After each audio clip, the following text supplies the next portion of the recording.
안녕하세요. 김거희TV입니다. 오늘은 제가 총선 전에 황교안이 해야 할 4가지 일이라는 것을 주제로 말씀을 드려보려고 합니다. 제가 누누이 주장을 하지만 누가 뭐래도 첫 번째는 탄핵의 정리가 되어야 된다라고 생각을 합니다. 황교안 본인은 탄핵에서 자유로울 수가 없어요. 박근혜 대통령이 지금 감옥에 가 있는 지금 탄핵에 가장 큰 책임을 져야 되는 사람이 본인이에요. 황교안 본인이에요. 그때 당시 총리였잖아요.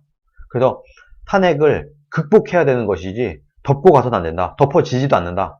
지난 전당대회를 생각해 보세요. 결국엔 또 탄핵 얘기가 나왔어요. TV 토론에서 가장 마지막에 불거진 내용이 또 탄핵. 어떻게든 탄핵을 피해가려고 했는데 그래도 또 탄핵 얘기가 나왔죠. 그래서 지난 전당대회 때도 탄핵이 가장 큰 이슈였습니다. 다음 총선에서는 사실 문재인 정부의 심판론, 문재인이 너무 못한 거, 외교, 안보, 국방, 뭐든지 다 말아먹은 이 문재인의 이런 실정을 비판을 하는 그런 총선이 되어야 되는데 이대로 가다가는 또 탄핵에 대한 문제가 불거지게 되면서 또 탄핵 총선이 될 수도 있어요. 그래서 이렇게 되지 않기 위해서는 지금부터라도 탄핵을 시간이 충분히 남았어요. 한 10개월 남았으니까 이제부터라도 탄핵을 빨리 정리를 해서 당론화를 해서 탄핵에 대한 공격이 들어왔을 때 정확히 메시지를 낼 수 있어야 된다.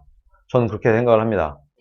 이 최순실 국정농단이라는 탄핵 프레임 자체가 너무 견고하고 국민들 뇌리에 너무 꽉 박혀 있어요. 이것을 털지 않고서는 자유한국당이 더 앞으로 나아가기가 어려울 것이다. 거기다가 지금 당대표가 박근혜 정부 때 총리예요, 또. 그래서 더더욱 탄핵에 대한 정리는 필수라고 할 수 있겠다. 그렇게 생각을 합니다. 두 번째, 이것도 굉장히 중요한 건데 황교안 자신이 먼저 대통령을 내려놔야 돼요. 본인은 대통령이 되기 위해서 당대표가 됐을지 몰라도 일단 가장 중요한 선거가 총선이지 않습니까? 다음 총선을 이기기 위해서 가장 좋은 방법은 황교안이 일단 대통령을 내려놓는 거예요. 대통령을 포기하는 게 아니야, 아예. 오히려 대통령을 내려놔야 황교안이 대통령이 될 수 있다. 저는 그렇게 보고 있습니다. 대통령이 되기 위해서 총선까지는 대통령을 내려놔야 된다. 이런 얘기예요. 상식적으로 생각을 해보세요.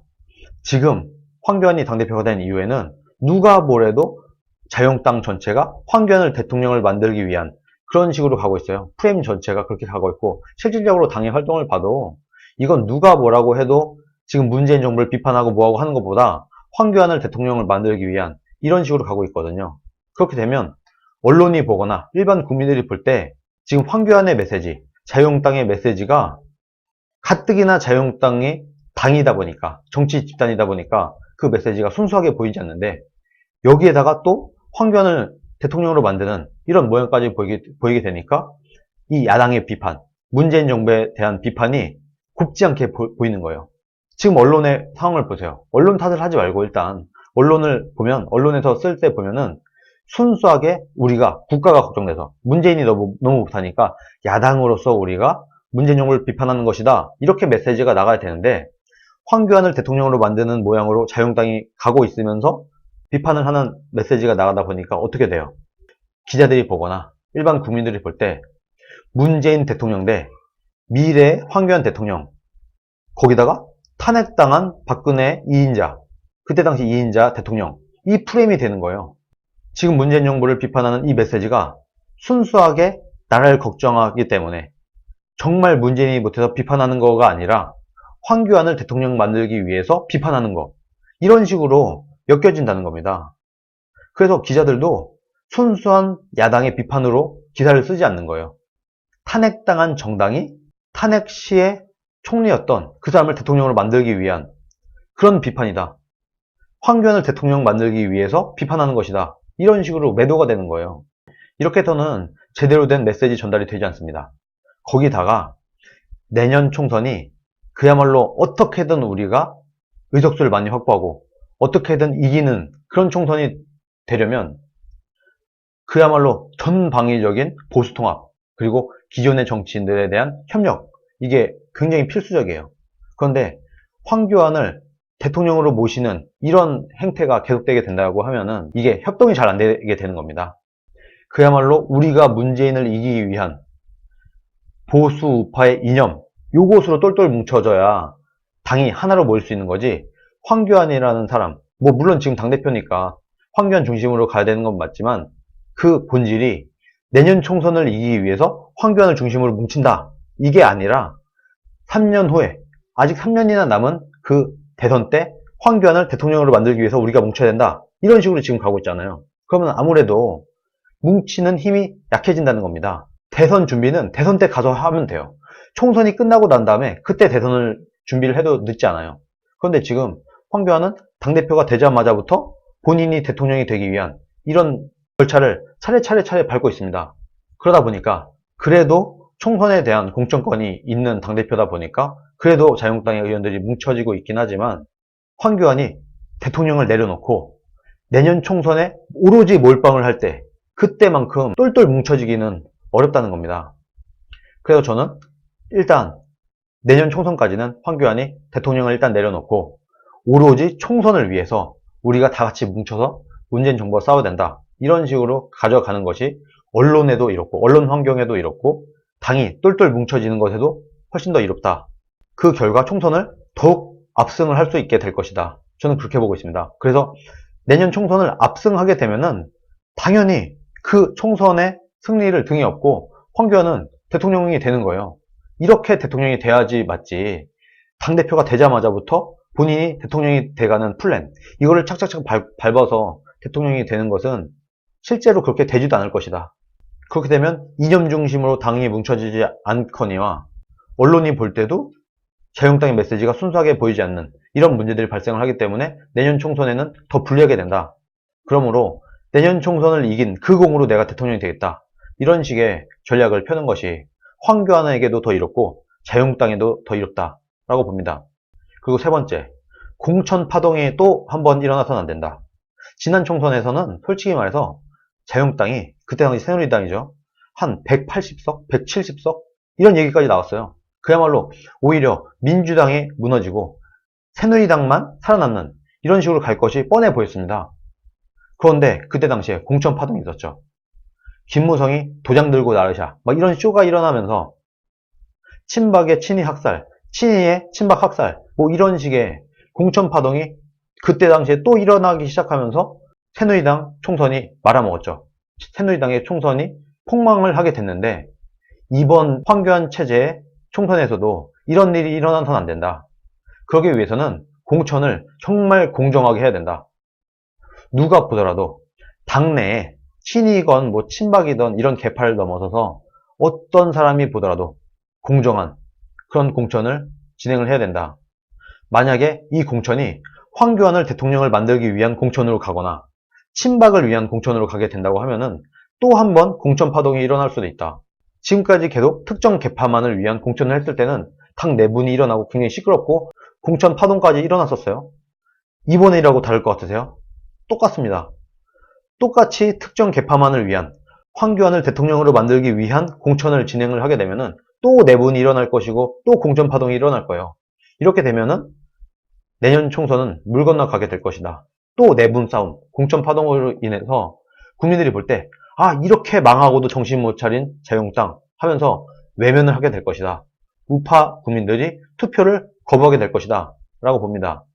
그래서 공천을 정말 공정하게 해서 공천 파동이 절대로 일어나게 해서는 안 된다 라고 생각을 합니다. 그리고 네 번째, 황교안이 박근혜를 넘어서야 된다. 저는 그렇게 생각을 합니다.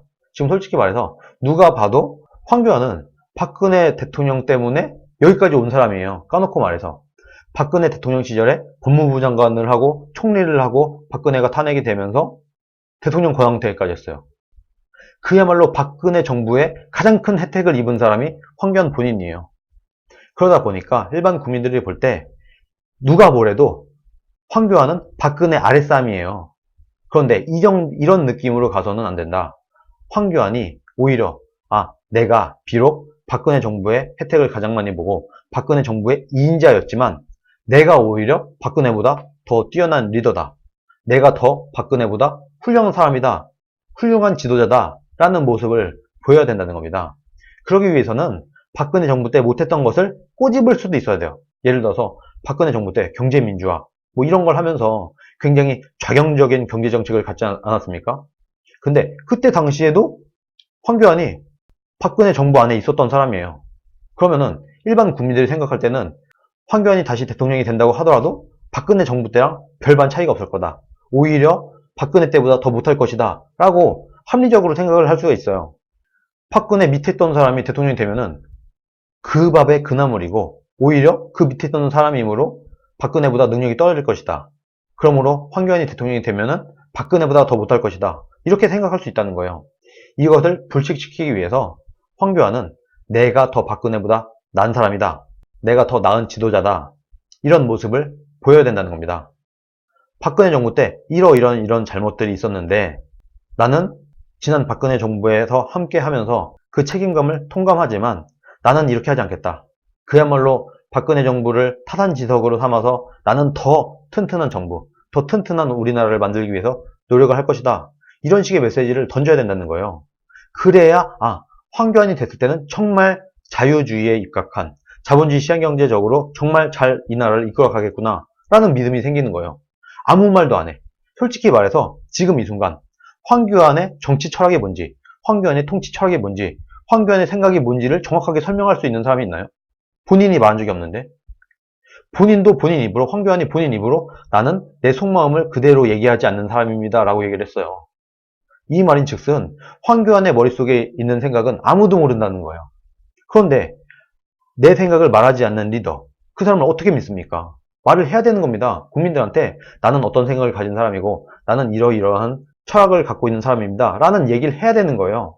나의 경제관은 어떻고 나의 국가관은 어떻고 이런 거를 하나하나 국민들한테 얘기를 해서 나는 박근혜 정부보다 더 뛰어난 그런 정부를 만들 만한 능력이 있는 사람이다 라는 것을 국민들 앞에 보여줄 수 있어야 된다는 거예요. 그렇게 할 때만이 국민들이 그야말로 믿고 황교안을 지지할 수 있는 것이다. 지금처럼 뭔가 신비주의, 자신의 생각을, 자신의 속을 드러내지 않는 이런 정치인의 모습으로는 국민들의 신뢰를 얻기도 어려울 것이다. 저는 그렇게 봅니다.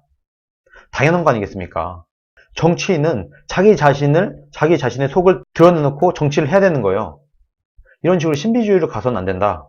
제가 생각하는 내용들이 뭐 여러 가지가 많이 있지만 그 중에서 가장 핵심적인 부분을 오늘은 제가 짚어서 한번 설명을 드렸습니다. 내년 총선에 꼭 집중을 해서 3년 남은 대선에 집중을 하지 마시고 바로 10개월 앞으로 찾아온 총선에 그야말로 총력을 다하는 이런 모습을 보이고 황교안을 위한 자유한국당이 아니라 그야말로 대한민국을 위한 자유한국당, 자유한국당을 위한 황교안 그런 모습으로 국민들에게 다가갈 때만이 그 진정성을 인정받게 될 수 있을 것이다. 저는 그렇게 생각을 합니다.